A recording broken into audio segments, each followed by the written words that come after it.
Salut à tous, chers amis, vous êtes sur la chaîne de CV et aujourd'hui, nous avons un aperçu d'une nouveauté. C'est un système multimédia Android modèle AD9701.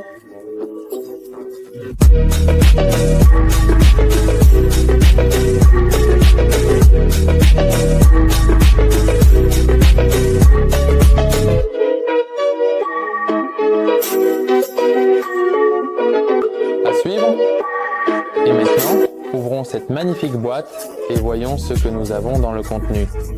Donc, dans le contenu, nous avons un diffuseur de parfum de marque, également connu sous le nom de Vaniuchka, un manuel avec une étiquette, des câbles pour connecter la caméra de recul, les amplificateurs et aussi le microphone, une prise Euro et un câble pour la caméra.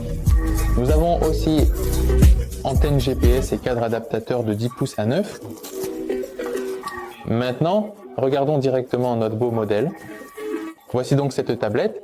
Comme nous le voyons, son emplacement est de 9 pouces. À l'arrière, nous avons un radiateur en aluminium avec refroidissement actif. Sur la face avant, nous avons des boutons physiques ainsi que le contrôle du volume et le changement de piste. Et là, je pense que tout conducteur sera d'accord avec moi à quel point il est pratique d'utiliser des boutons physiques mécaniques par rapport aux boutons tactiles. Pendant le voyage, vous ne cherchez rien sur l'écran, c'est-à-dire que vous vous souvenez de quel bouton vous disposez, de quoi il est responsable, appuyez dessus et accéder à la section de menu nécessaire. Maintenant, nous passons doucement aux principales caractéristiques de cet appareil. C'est son écran ou plutôt sa disposition verticale. J'ai oublié de mentionner que l'écran est fabriqué avec la technologie IPS. En conséquence, il est suffisamment lumineux, n'éblouit pas et ne déforme pas l'image sous différents angles de vision. Et maintenant, regardez comme c'est agréable d'utiliser le navigateur ici. Vous pouvez voir immédiatement la taille ainsi que le point de départ et le point d'arrivée du trajet. L'appareil prend également en charge une caméra de recul numérique avec une résolution de 1080p. En plus de cela, vous pouvez connecter une caméra frontale et voir ce qui se passe devant la voiture.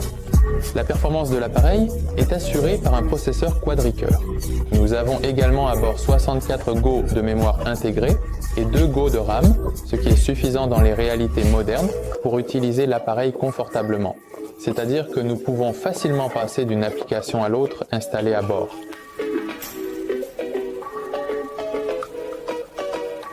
Nous n'avons pas négligé non plus la partie sonore de la tablette. Ici, nous avons un égaliseur graphique à 16 bandes. Il y a aussi toutes sortes d'améliorateurs de son, entourés sans bruit. On peut atténuer une certaine fréquence ou au contraire l'augmenter. L'appareil prend en charge la désactivation d'Android Auto et d'Apple CarPlay sans fil bien sûr. Mais si cette option ne vous convient pas, vous pouvez toujours distribuer le Wi-Fi depuis votre téléphone et l'utiliser. Comme avec une tablette ordinaire, vous pouvez naviguer sur Internet ou regarder des vidéos sur YouTube. J'espère que cette présentation vous a plu. Vous étiez avec la société CV. Abonnez-vous à notre communauté, à notre chaîne YouTube, mettez des likes, écrivez des commentaires. À tous, au revoir. Oh les punks, tous les imprévisibles.